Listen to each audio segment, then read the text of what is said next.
Eu não sei quanto a você, se essa série que nós temos tratado, o quão útil tem sido para a sua vida, mas eu que tenho que, durante a semana, pensar, refletir, buscar informação, eu posso dizer que, eu não sei se está sendo útil, mas está sendo difícil. Muito difícil. É interessante como, às vezes é muito simples a gente pegar a palavra de Deus, ler a palavra de Deus e fazer aplicações da palavra de Deus sem refletir quais são as perguntas que as pessoas estão fazendo. Outra coisa um pouco mais complexa é quando você se dispõe a ouvir as perguntas que o homem e a mulher inseridos na sociedade contemporânea estão fazendo. E aí então dizer ou responder o que Deus diz acerca dessas perguntas. E é o que a gente está tentando fazer. E a gente tem dialogado com os pensamentos e as ideias de um sociólogo polonês chamado Zygmunt Bauman, que escreveu um livro Relacionamentos Líquidos, escreveu um outro livro Amor Líquido, escreveu um outro livro Modernidade Líquida, e pelo que você pode perceber, no pensamento dele, tudo se transformou em líquido. Não existe nada sólido, nada consistente. E hoje, o nosso desafio é conversarmos sobre os efeitos dessa cultura contemporânea sobre o nosso jeito de ser comunidade cristã, sobre o nosso jeito de ser discípulo de Cristo em comunidade. E eu queria começar de um jeito um pouquinho estranho.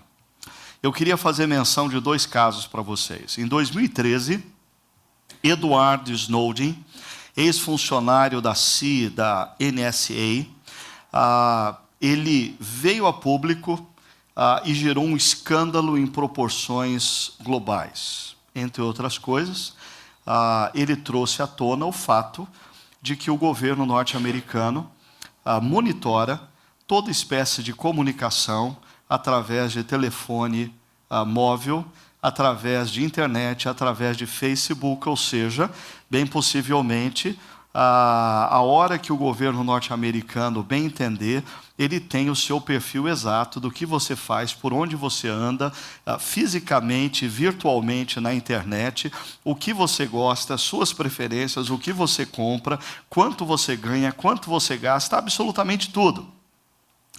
E esse escândalo gerou uma pergunta. Até que ponto nós podemos ser lesados na nossa vida privada? Até que ponto nós podemos ser lesados na nossa individualidade em nome da segurança do grupo maior? Porque o governo norte-americano faz isso dizendo que precisa manter a segurança do país. Então, o quanto a minha individualidade pode ser lesada em nome da segurança da comunidade? Um outro caso. Essa semana, um jogador brasileiro que está há 11 anos na Alemanha, ele foi convocado para participar da seleção brasileira e disputar as 2 primeiras partidas das eliminatórias da Copa Mundial de 2018. O nome desse jogador é Rafinha, ele joga num time da Alemanha chamado Bayern de Munique. Por que isso virou notícia? Porque esse jogador, depois de ser convocado, disse: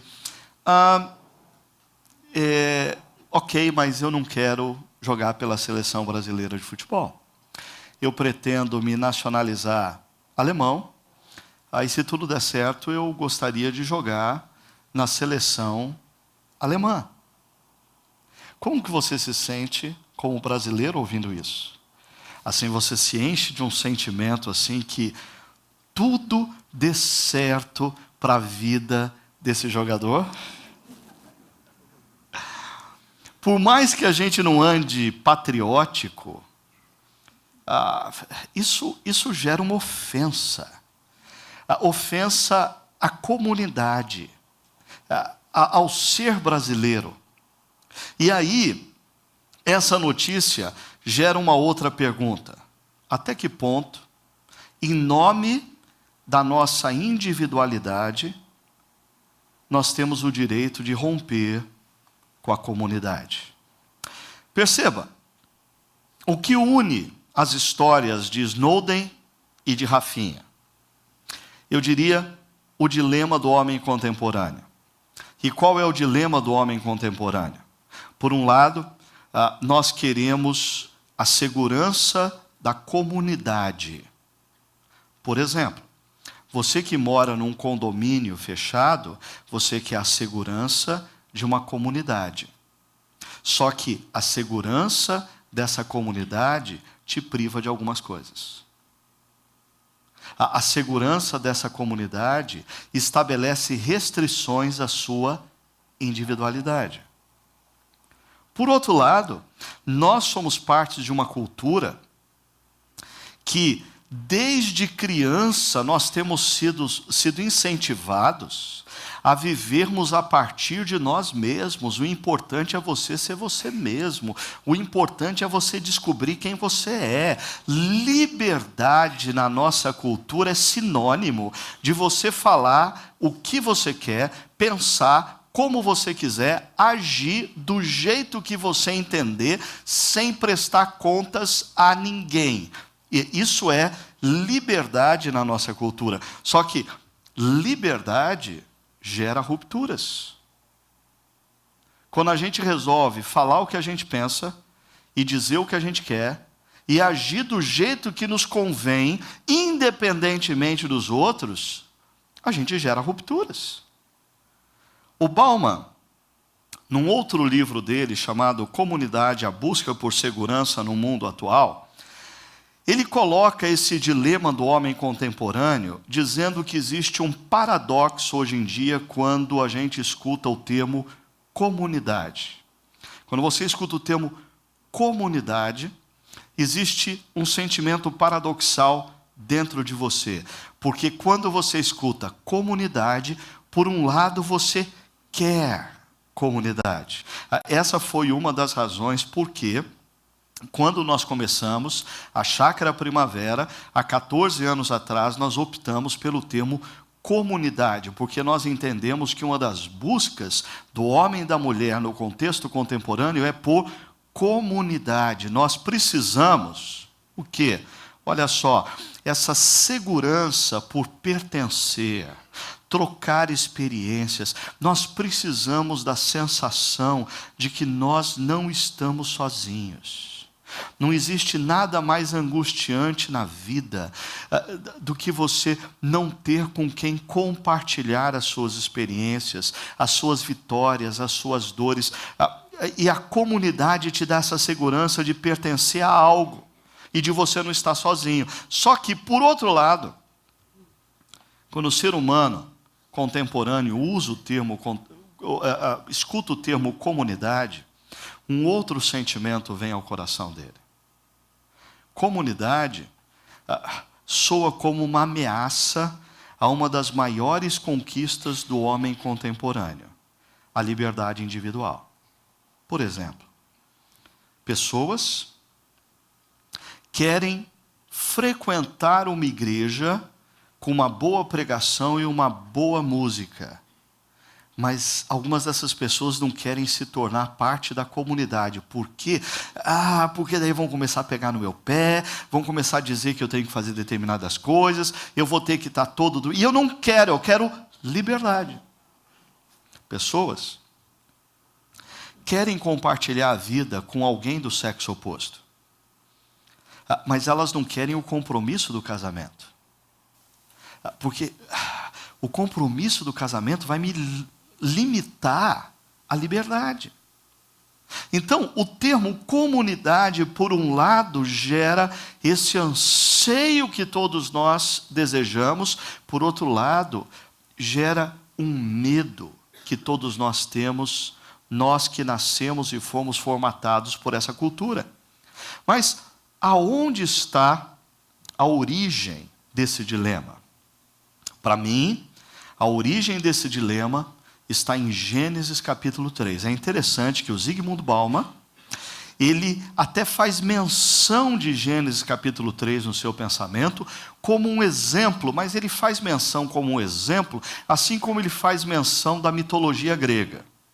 Eu não. Eu aponto para Gênesis 3 como a origem de fato, histórica, desse dilema que nos envolve. Por quê? No início do livro de Gênesis, nós encontramos que a comunidade eterna, o Deus Pai, o Deus Filho, o Deus Espírito Santo, essa comunidade que é plena, essa comunidade que não precisa que ninguém a ame, porque ela é plena de amor, ela é amor, essa comunidade na qual existe segurança plena. Esse Deus Trino decidiu criar os seres humanos para compartilhar com a gente essa plenitude que esse ser trino já tem em si. É uma dádiva, é um presente. O Deus onipotente, onisciente, onipresente, o Deus que é amor, decidiu criar eu e você para que nós experimentássemos dessa comunidade eterna. Nessa comunidade eterna existe segurança plena, porque quando Deus diz que me ama, isso me liberta de qualquer medo. Ainda existia liberdade responsável, porque se não existisse algum nível de liberdade, não existe como construir amor correspondido. Então deixa eu explicar isso. Essa comunidade eterna constrói, desenvolve, cria o universo e um jardim nesse universo, no centro desse universo. E diz aos seres humanos: vocês têm 5 bilhões de diferentes árvores frutíferas para vocês usufruírem, para vocês degustarem, para vocês fazerem o que vocês quiserem com os frutos dessas árvores. Mas só tem uma, no meio de 5 bilhões, uma. Que essa vai ser um símbolo. Vocês não vão tocar nesse fruto, representando que vocês querem continuar debaixo ou inseridos nessa comunidade eterna plena de amor. Uma.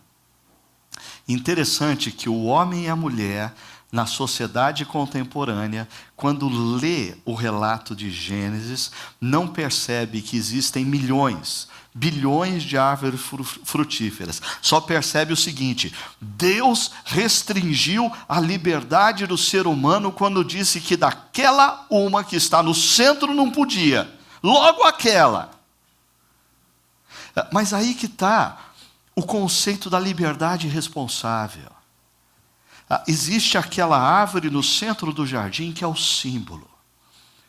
O símbolo de que estar em comunidade com Deus eterno é tão bom, que não existe problema em restringir a minha liberdade, para eu ganhar em comunhão. E esse é um ponto que eu quero explorar com vocês hoje. Não existe como nós ganharmos em comunhão sem restringirmos a nossa liberdade. Não existe como a gente construir relacionamentos conjugais profundos sem abrirmos mão da nossa individualidade. Mas o que os seres humanos fizeram? Romperam com Deus Criador.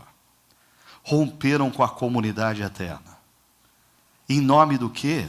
Da individualidade. Porque a serpente veio com uma conversa fiada para o lado da mulher, dizendo assim: mas você não pode comer do fruto dessa árvore? Por quê? E a mulher respondeu, e a serpente emendou, dizendo: não, sabe o que é? Se você comer do fruto dessa árvore, você vai descobrir de fato quem você é, você vai descobrir a sua potencialidade, você vai ter a liberdade de ser você mesma, porque esse negócio de você ser no meio da comunidade é muito esquisito, é muito, formata demais, restringe demais. Se você comer desse fruto, você vai ser livre para ser você, só você.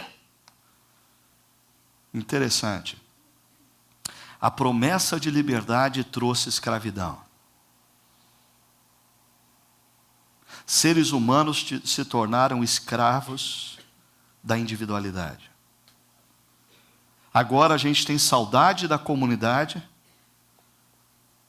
e a gente luta para construir comunidade e a nossa individualidade constantemente sabota esse projeto. Para mim, esse filme, Na Natureza Selvagem, é uma excelente parábola contemporânea do que acontece em Gênesis capítulo 3. Se você não assistiu esse filme, deve assistir. Se você não gostar do sermão, pelo menos você sai com uma dica de um bom filme para assistir hoje à noite. Ok? Especialmente os são paulinos, hoje à tarde, assistam esse filme. Vocês vão aproveitar mais o tempo, ok?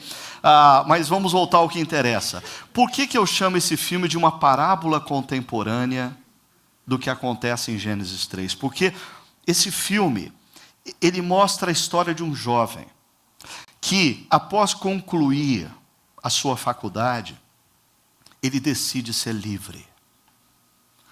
E para ser livre, ele rompe. Ele rompe com seus pais. Ele rompe com seus irmãos. Ele rompe com seus amigos. Ele rompe com a sua comunidade.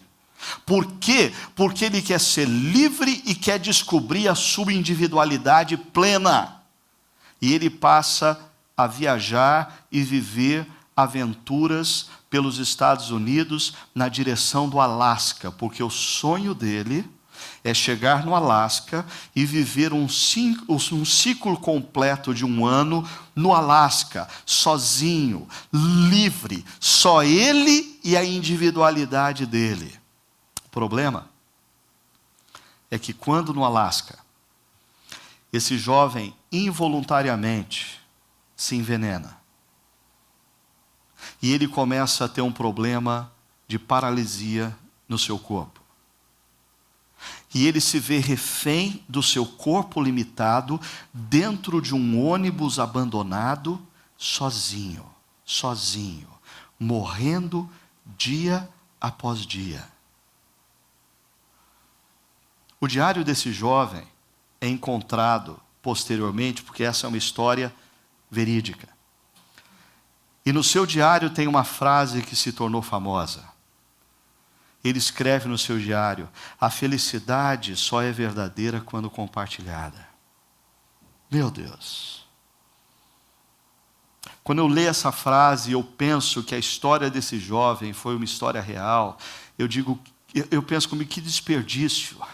Uma vida teve que ser desperdiçada para se descobrir que a felicidade só é verdadeira quando compartilhada. Do que importa você ter bens se você não tem com quem compartilhar? Do que importa você alcançar títulos acadêmicos se você não tem com quem se alegrar? Do que importa você ter vitórias na sua carreira profissional se você não tem com quem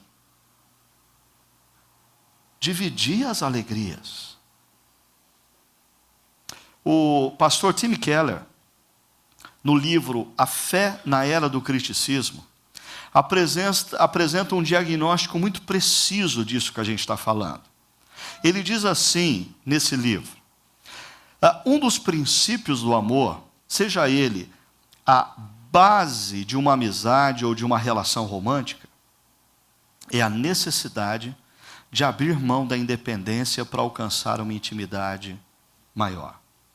Por favor, perceba essas duas últimas linhas.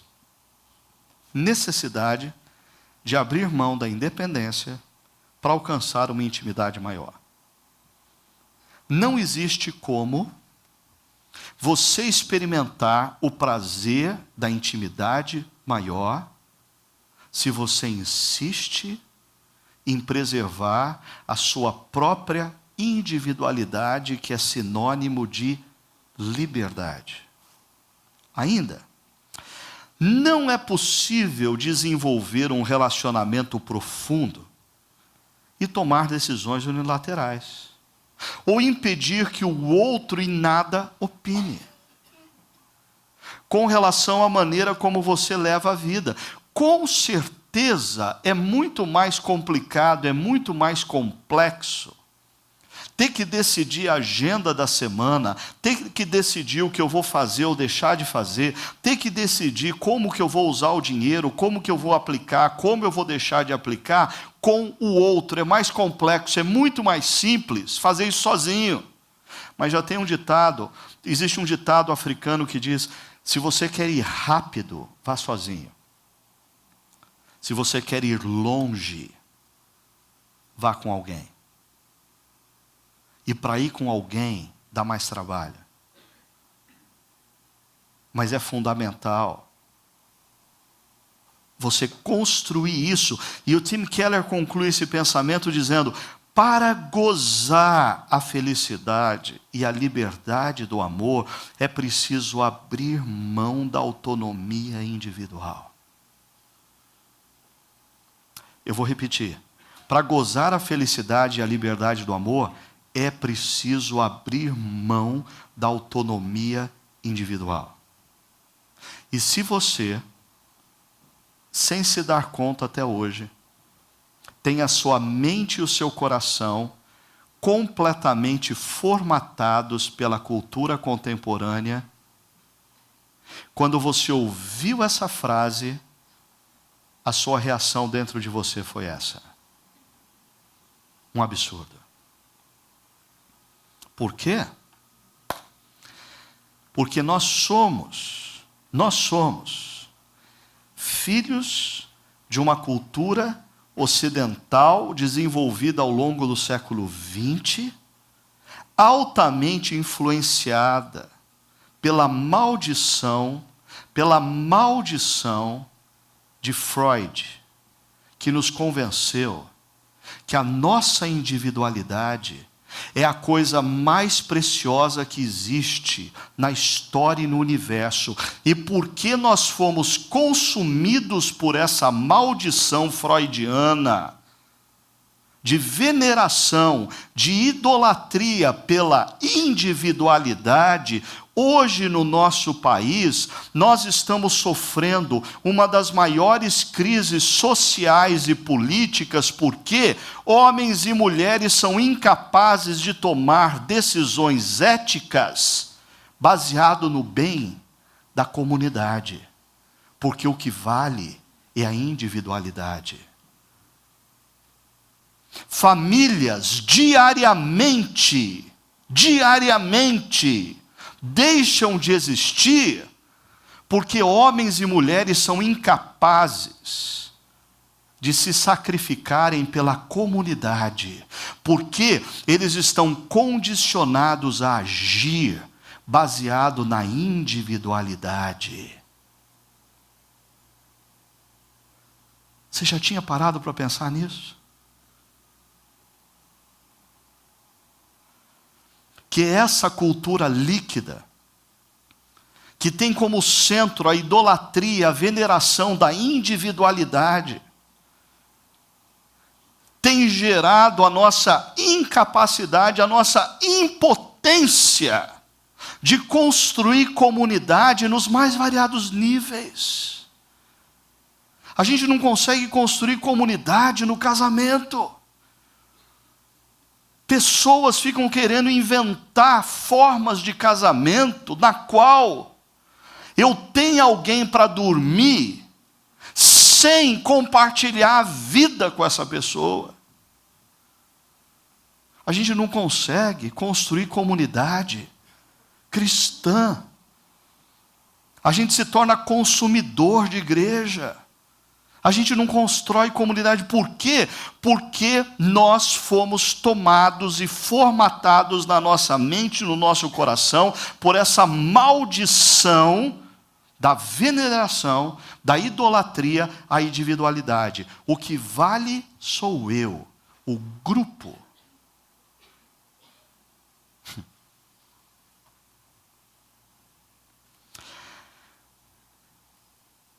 Como que Jesus lida com isso? Se Jesus vivesse hoje, no mundo ocidental, com toda essa pressão, os seus ensinamentos, a sua prática de vida, apontaria para a individualidade ou para a comunidade? Eu diria, me desculpem, formatados pela sociedade pós-moderna dos relacionamentos líquidos, mas quando você lê os evangelhos, você não precisa ser um grande exegeta, você não precisa compreender os grandes conceitos teológicos para perceber que a todo tempo, em todo instante, Jesus opta pela comunidade. A todo tempo e a todo instante, Jesus está construindo uma comunidade de discípulos. É claro, é verdade que essa comunidade, ela não anula a individualidade de cada um, no sentido das suas opiniões periféricas, as suas características. Por exemplo, dentro do grupo de discípulos de Jesus, nós temos, por um lado, um sujeito chamado Simão, um zelote. O que era um zelote nos tempos de Jesus? Extrema esquerda política, xiita, terrorista, capaz de botar um carro-bomba, se tivesse a oportunidade de César, o imperador romano, estar passando pela cidade. Esse era Simão. Do outro lado você tem Mateus, um publicano. Um sujeito que construiu a sua carreira profissional e a sua riqueza e a sua segurança num emprego público dado por Roma. Dentro do mesmo grupo. Será que Simão e Mateus, quando assim, no final da noite, depois de Jesus já ter curado um monte de gente, ter feito todos os discursos daquele dia, eles sentavam em torno de uma fogueira, e Jesus ia assar um peixinho lá para eles, será que Simão e Mateus conseguiam conversar sobre política? O que acontecia quando Jesus dizia assim, gente, antes de dormir, vamos ter um tempo de oração aqui, 2 a 2, vamos orar. Simão, você ora com Mateus. Eu queria pedir para Simão e Mateus orar pela situação política do Império Romano.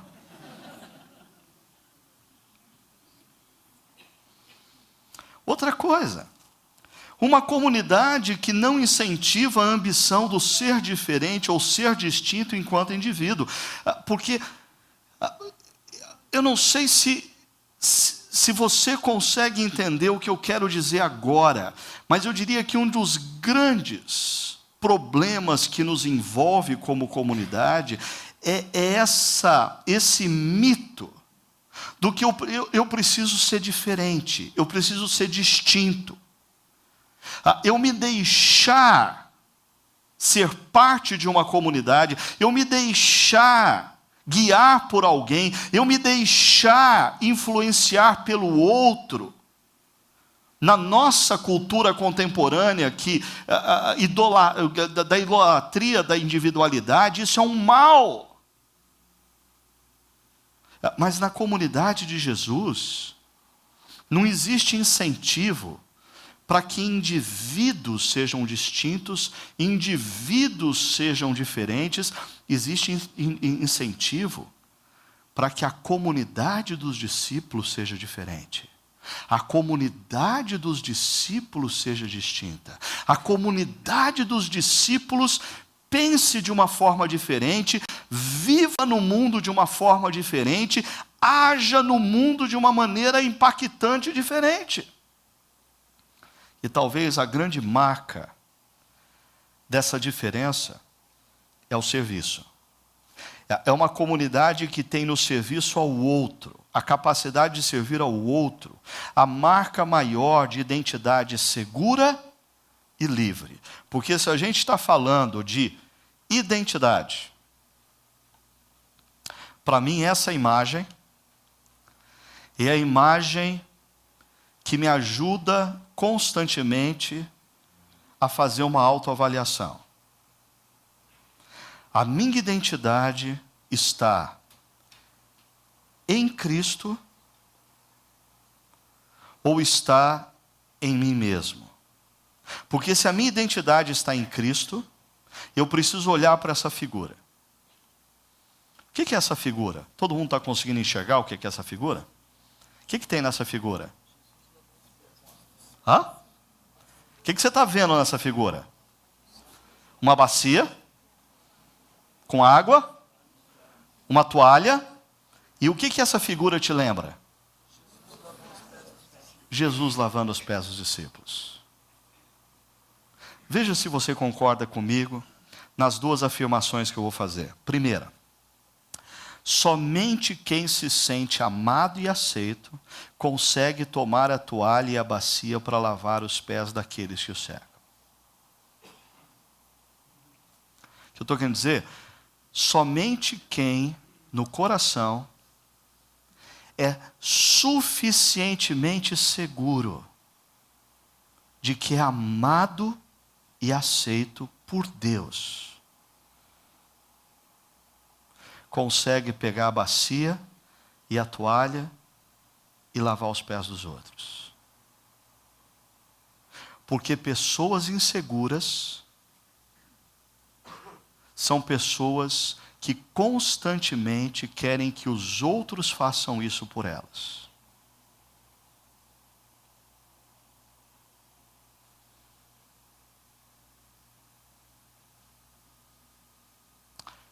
Isso se reflete na maneira como o marido lida com a sua esposa, porque maridos inseguros, eles querem ser servidos. Eles não são plenos do amor de Deus dentro de si, que os tornem seguros o suficientes para amar suas esposas. Esposas inseguras têm dificuldade em cuidar dos seus maridos e dos seus filhos. Porque cuidar do marido e dos filhos passa por esse negócio de cozinhar, e mulher não foi feita para ficar na cozinha, não. Eu tenho uma carreira profissional e eu quero... Peraí, sabe o que é isso? Coração inseguro.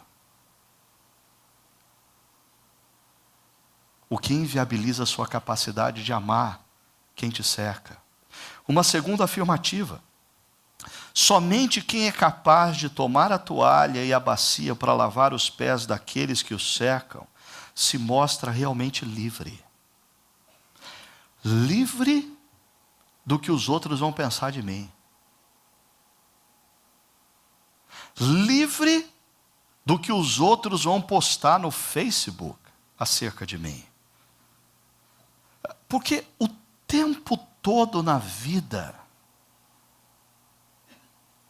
pessoas estão olhando e estão nos medindo. E se você é refém disso, você é um escravo. Deixa eu dar como exemplo o que eu estou fazendo aqui agora. A nossa comunidade tem 5 reuniões no final de semana. Se eu resolvo pregar nas 5, o que dizem de mim? Pastorzinho soberbo, acha que só ele sabe pregar. Não dá oportunidade para ninguém. Ele segura esse púlpito assim, ó. Ok.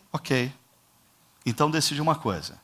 Tá bom, não vou pregar em culto nenhum esse final de semana. Pastorzinho folgado, hein? Não faz nada a não ser preparar sermão e não vai pregar? O que ele vai ficar fazendo em casa? Churrasco e assistindo futebol? Que folga! Ok, tá bom. Então, vamos fazer o seguinte.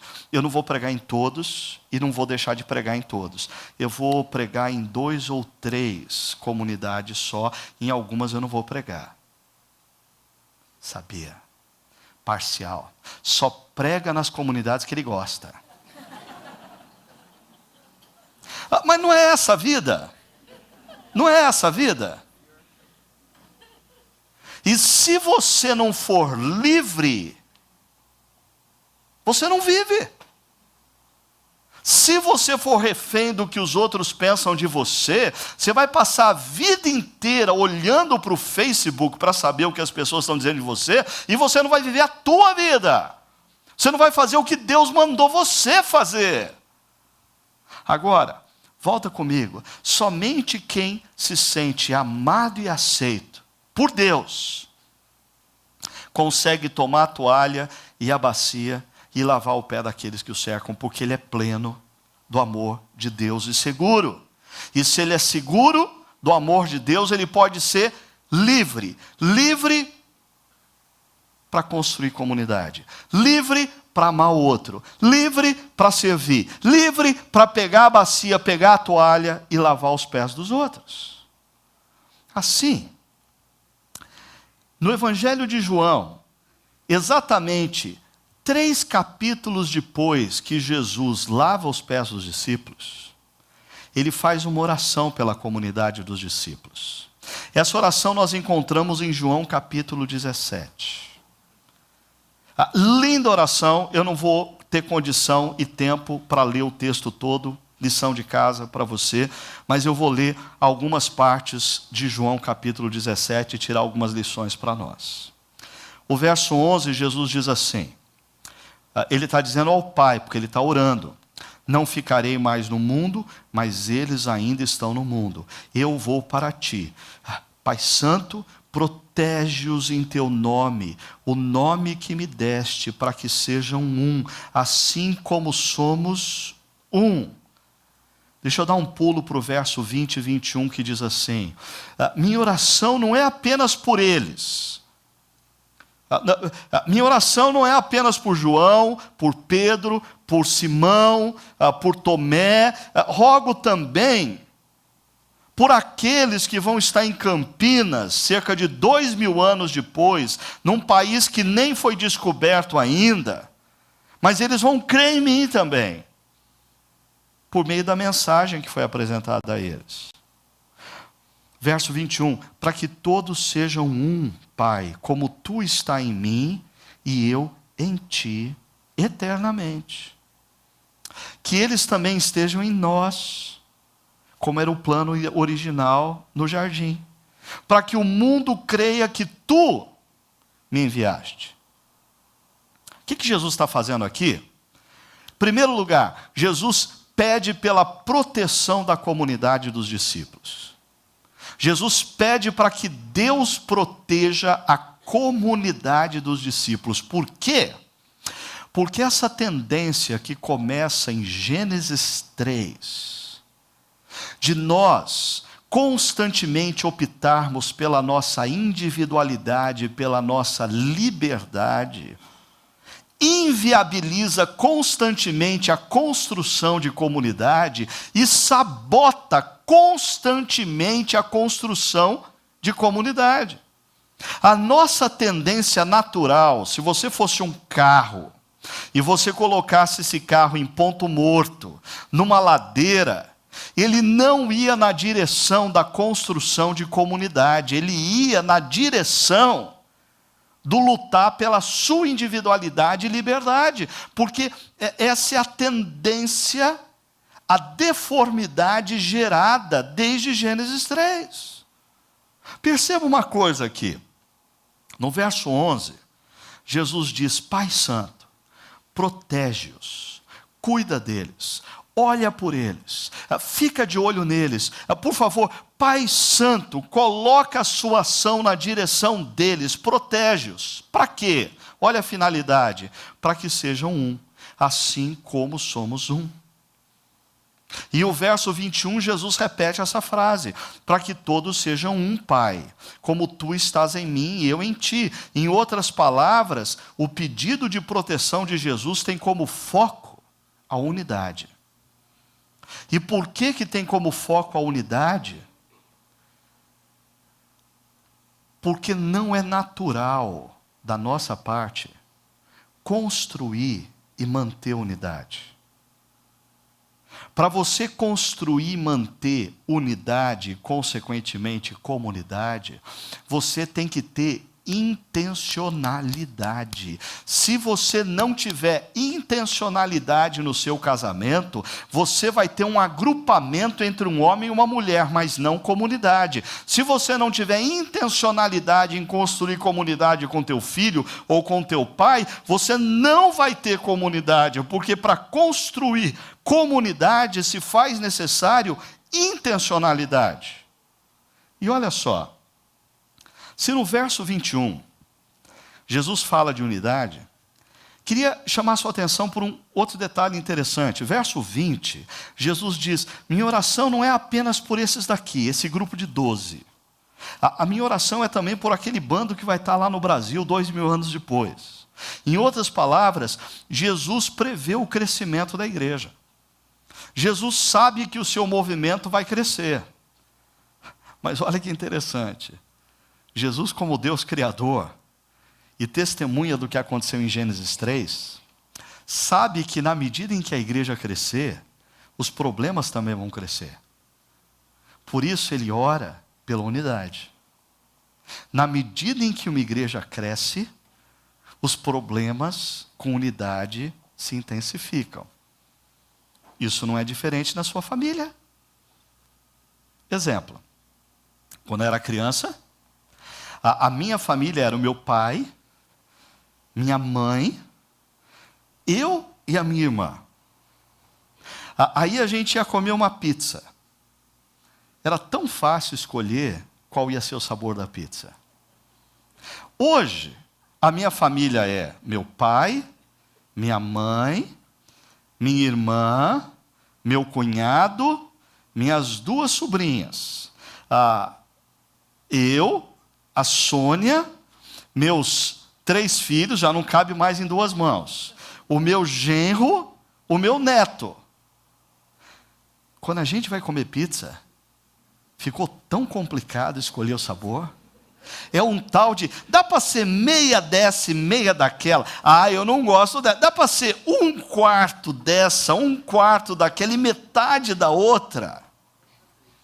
Você já percebeu que na medida em que a família cresce, é mais complicado ter unidade? E por que seria diferente na igreja? Tem gente que fala assim: bom mesmo, era o tempo que a chácara tinha 40 pessoas, a gente era tão unido.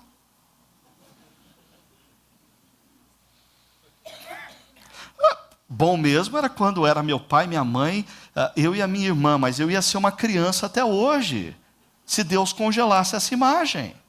A vida se desenvolve. Na medida em que a família cresce, os problemas se tornam mais complexos. E a gente precisa ter consciência de que construir unidade numa igreja que cresce é mais complicado do que numa igreja pequena. Por isso, deixa eu mostrar para vocês uma coisa. Algum tempo atrás eu tive contato com esse livro, Stick Teams, do Larry Osborne. E algumas das ideias do Larry Osborne, um pastor experiente, me ajudaram grandemente a entender acerca de como a gente deve construir, fazer a manutenção da unidade numa igreja que cresce. Ele diz o seguinte: a unidade da igreja tem como base a unidade doutrinária. Por exemplo, essa é uma comunidade presbiteriana. E por ser presbiteriana, nós olhamos para a Bíblia com óculos da hermenêutica reformada. É assim que a gente pensa. E algumas coisas são essenciais no nosso pensamento. Desde a Bíblia é a palavra de Deus. Houve a queda, o ser humano se corrompeu. O que Jesus Cristo fez na cruz foi totalmente suficiente para nos reconciliar com Deus e assim por diante. Existe uma unidade doutrinária que é a base da nossa unidade. Se você tem dificuldade de pensar na essência do que a gente crê, vai ser difícil você ter unidade com essa comunidade. Mas existem outras que pensam de maneira diferente. O Larry Osborne continua dizendo assim, em segundo lugar, tem que existir respeito e amizade. Porque existem questões periféricas. Tem gente aqui que acha que Jesus vai voltar amanhã. Tem gente que acha que Jesus vai voltar na Copa do Mundo 2018. Tem gente que acha que Jesus não vai voltar nos próximos 3 séculos. Essa é uma questão periférica para nós. Quando a gente senta para conversar com o irmão, que em questões periféricas pensa de forma diferente, sabe o que a gente faz? Respeita e exercita a amizade. Não tem como porque tem gente que confunde unidade com uniformidade. E a comunhão de uma comunidade que cresce não está baseada na uniformidade, está baseada na nossa capacidade de identificar quais são os alicerces do que a gente crê, mas perceber que existem questões periféricas, e nas questões periféricas, nós não demandamos que as pessoas sejam uniformes, nós demandamos amizade e respeito. Na mesma igreja, tem palmeirense, tem corintiano, paciência. Deus coloca os corintianos para a gente crescer, exercitar o amor, e coisa assim, né? Tem gente que gosta do Guarani, ainda. Né? Mas o terceiro nível de unidade é a unidade filosófica. E aqui é uma coisa que você precisa prestar atenção no que eu vou te dizer. É muito importante que isso fique gravado na internet, que muita gente veja, que todo mundo que vai se tornar membro da nossa comunidade entenda isso. Não existe uma única forma de ser igreja. Em termos de formato, existem várias formas de ser igreja.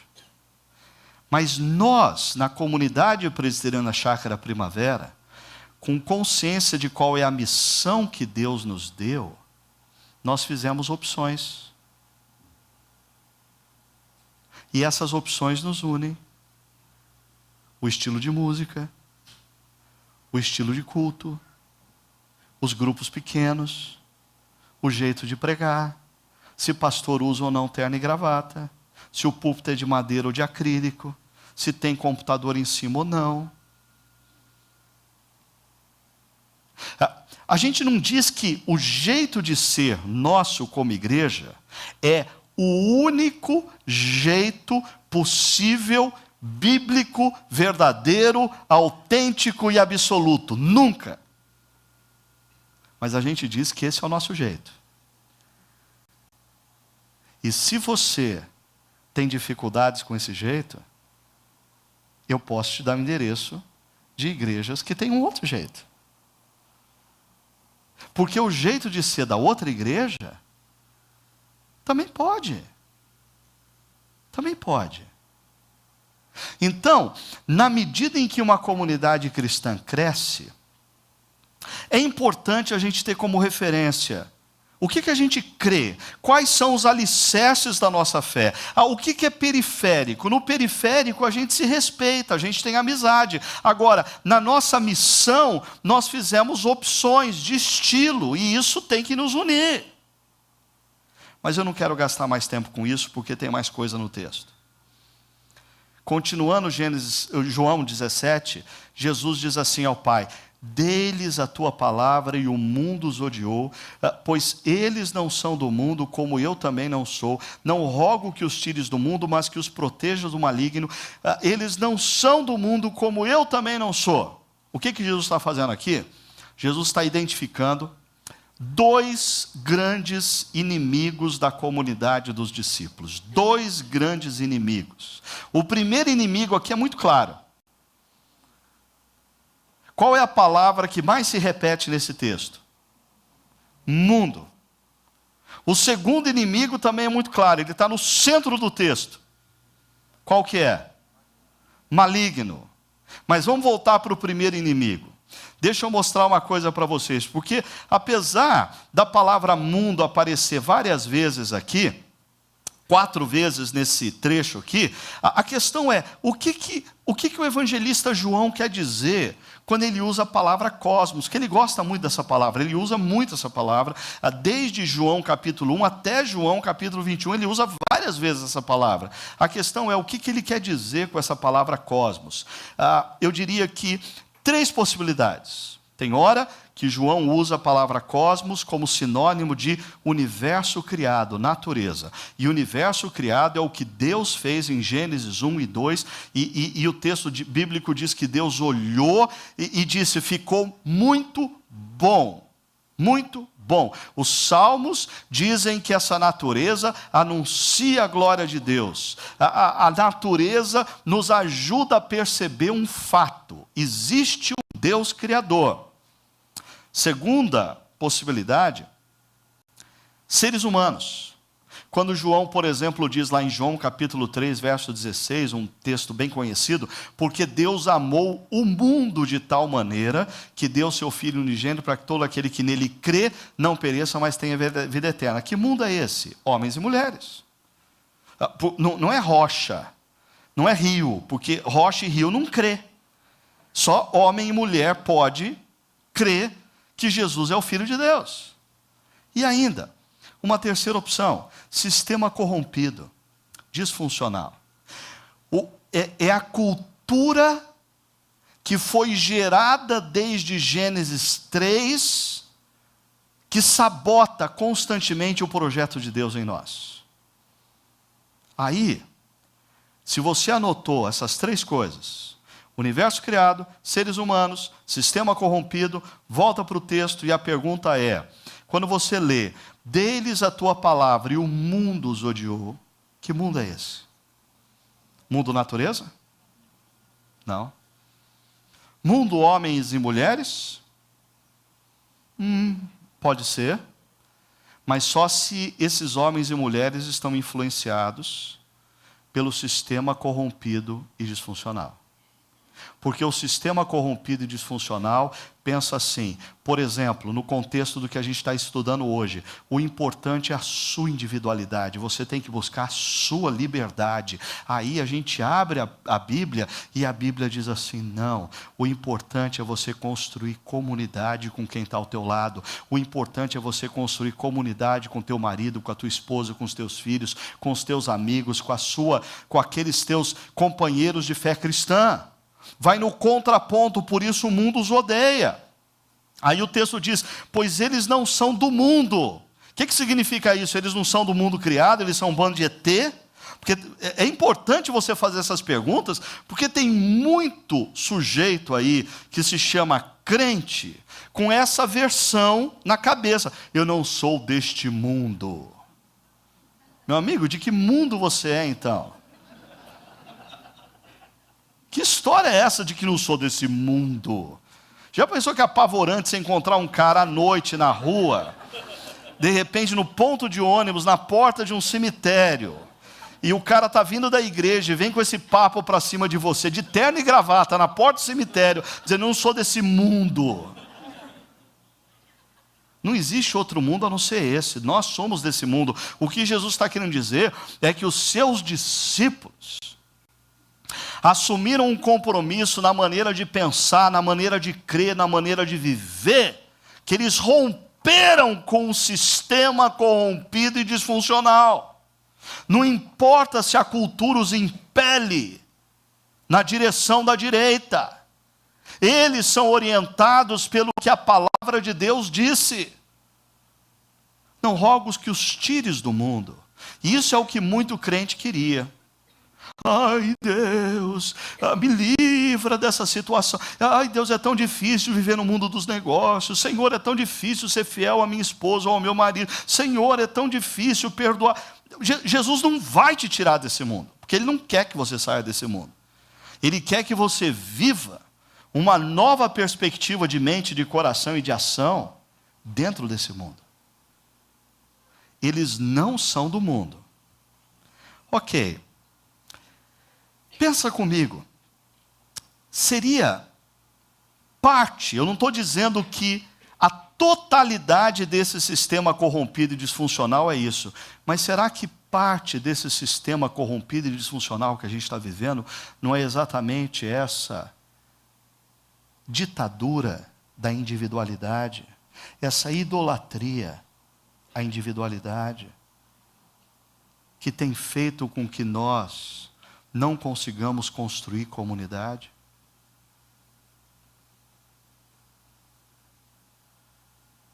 Que tem feito com que seres humanos não consigam atuar na área pública sem pensar em si mesmo. Parece uma incapacidade pensar no coletivo. Por quê?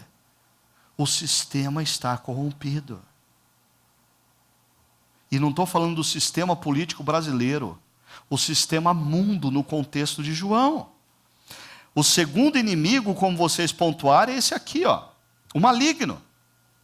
E a palavra aqui não se refere a uma força cósmica, a uma força impessoal. A palavra aqui se refere a uma personalidade que trama e que tem intencionalidade. Uma personalidade descrita por Pedro, lá em 1 Pedro capítulo 5, verso 8, quando ele diz: estejam alertas e vigiem, porque o diabo, esse é o nome da personalidade, o inimigo de vocês, anda ao redor como leão, rugindo e procurando a quem possa devorar. E essa é uma coisa que passa desapercebida na maioria dos cristãos na atualidade. A gente brinca com algumas coisas, a gente vai fazendo opções na vida sem ponderar o fato de que o nosso inimigo está o tempo todo à espreita, querendo nos devorar. Ele quer acabar com o seu casamento, ele quer acabar com a relação com sua relação com seu filho, ele quer levar a tua filha para longe da tua influência, ele quer que você rompa com aquele amigo que você não concorda com ele em algumas coisas, ele quer que você seja usado para destruir a unidade de uma comunidade cristã. Esse é o inimigo. E ele não é tonto, não. Ele não é simples nas estratégias dele. Ele não cochila. Você cochila. Eu cochilo. Eu fico desatento. Você fica desatento. Ele está o tempo todo na espreita para você dar uma brecha e ele acabar com a tua família, ele acabar com o teu casamento, ele acabar com a relação sua com seus pais, ele acabar com a sua relação com seus filhos, ele acabar com uma comunidade cristã que está glorificando a Deus. Ele está o tempo todo à espreita. Por fim, Jesus diz: santifica-os na verdade. A tua palavra é a verdade. Assim como me enviaste ao mundo, eu os enviei. Em favor deles eu me santifico, para que também eles sejam santificados pela verdade. O que Jesus está fazendo aqui? Terceiro e último lugar, ele está lançando os alicerces da comunidade cristã. Na verdade, Jesus está batendo duas estacas, sobre a qual uma comunidade cristã vai permanecer firme. A primeira estaca é essa daqui: santifica-os na verdade. E o que é a verdade? A tua palavra, as Escrituras. É ela que nos dá o norte. Ela é o mínimo irredutível. Não dá para a gente negociar.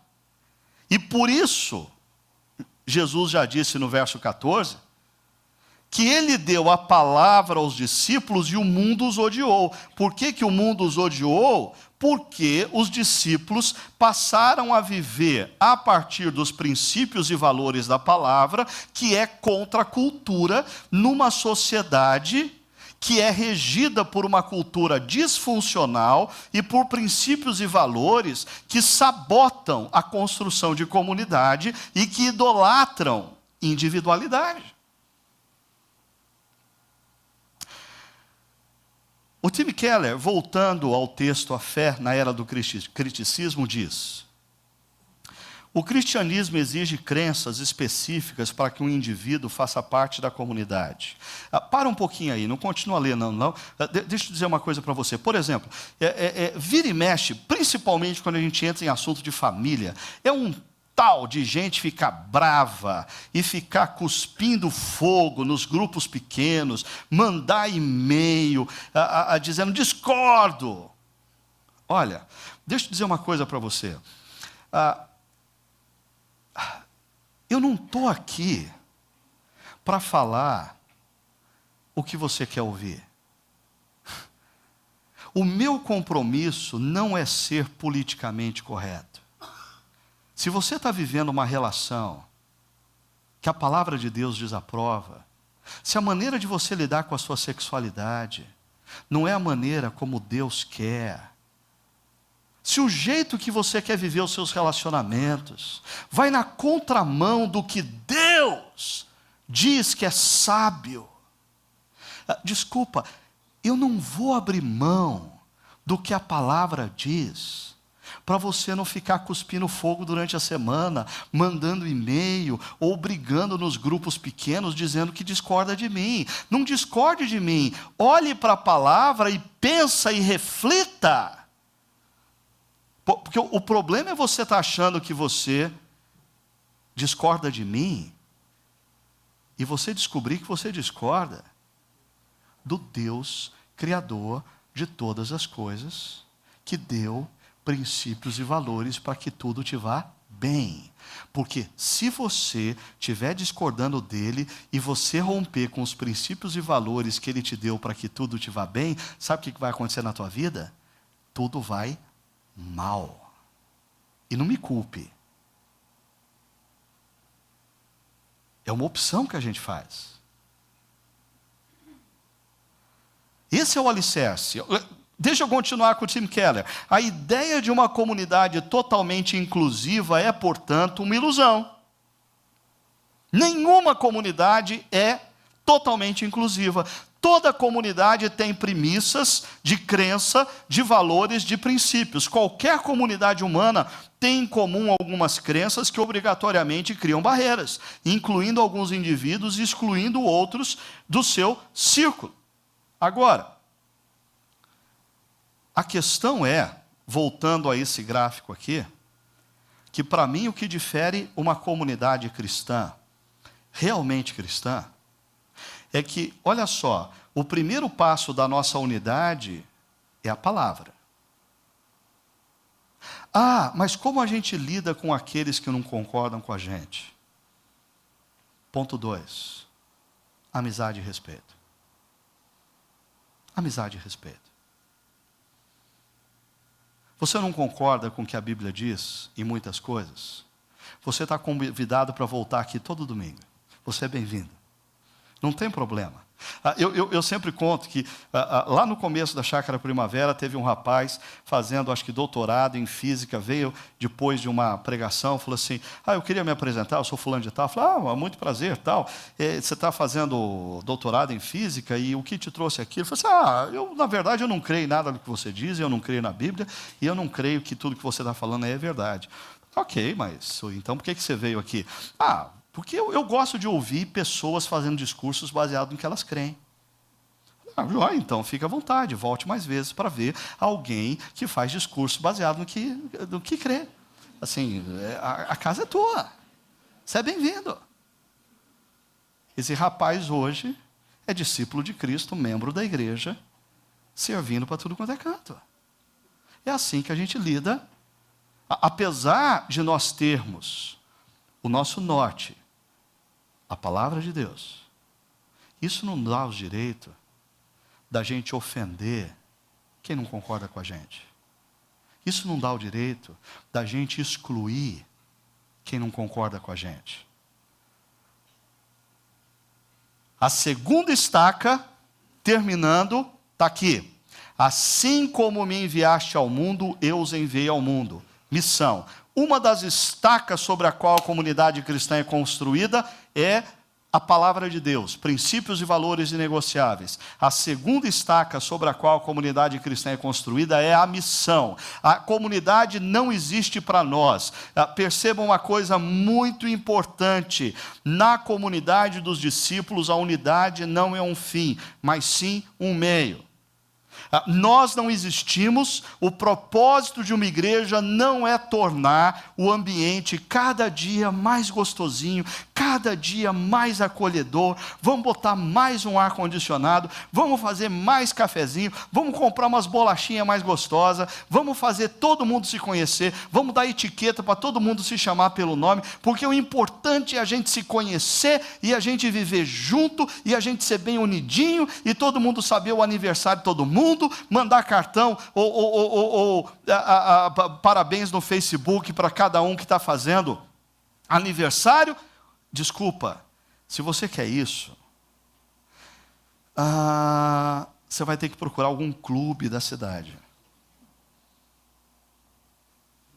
Porque a unidade na igreja não é um fim, é um meio. E quem determinou isso não foi o Ricardo Agreste, foi Jesus Cristo. Olha o que diz o verso 23. Que eles sejam levados à plena unidade. Para quê? Para que o mundo saiba que tu me enviaste e os amastes, como igualmente me amaste.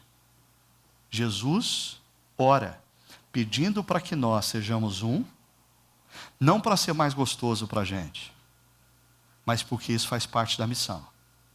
A missão da gente alcançar aqueles que ainda não sabem quem Jesus é e que não compreenderam o que Jesus fez por eles.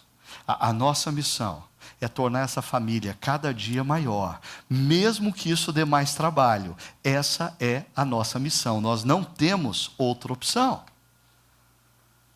E para você sair daqui pensando acerca do que você vai fazer diante de tudo isso. Primeira coisa, pensa comigo, em seus diversos relacionamentos, sua liberdade, que eu estou usando hoje como sinônimo de individualidade, tem inviabilizado a construção e manutenção de comunidade?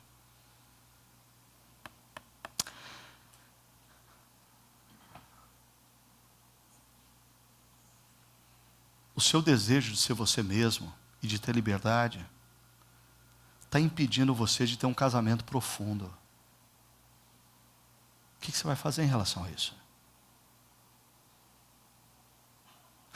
Em nome da sua liberdade, você está rompendo com o coração dos seus pais. Você está perdendo a oportunidade de ouvir os conselhos sábios dos seus pais. O que você vai fazer em relação a isso? Em nome do seu próprio conforto e a sua individualidade, você está inviabilizando a construção de comunidade com amigos. Segundo, quanto do anseio do ser diferente, ser distinto, ser eu mesmo, ser quem eu sou,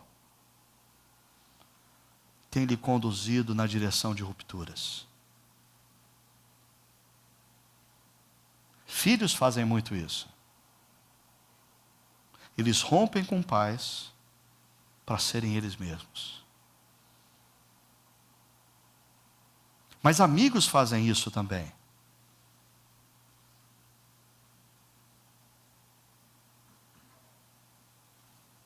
Por último, suas palavras e atitudes têm contribuído na construção da comunidade dos discípulos de Jesus? Porque uma coisa a gente tem que deixar claro: se a construção de comunidade demanda intencionalidade, porque desde Gênesis 3 uma disfunção nos leva mais para a individualidade e liberdade do que para a construção e manutenção da comunidade, se você está consciente disso, você precisa perceber. E outra coisa que eu coloquei, na medida que uma igreja cresce, vai ficando mais difícil fazer a manutenção da unidade. Pergunta é, as suas palavras e as suas atitudes tem contribuído para a unidade dessa comunidade? Para a unidade da comunidade que você faz parte, que talvez não seja essa? Para a unidade da comunidade que você que está assistindo pela internet pertence? Porque Jesus quis a unidade. E Jesus orou, pedindo por comunidade. Que tal você fechar os seus olhos e ter um momento para deixar Deus iluminar a sua mente, o seu coração?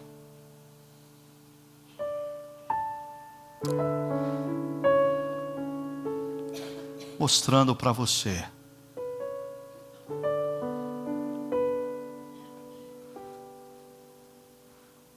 talvez a maneira como você vive, prezando pela sua individualidade, idolatrando a sua liberdade, tem impedido você de construir uma relação íntima, profunda, com seu cônjuge, com a sua esposa, com seu marido, com seus pais, com seus filhos, com seus amigos.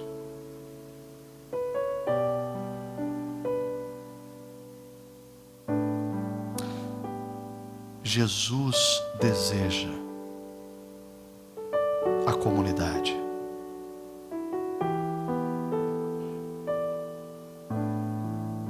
Jesus te quer engajado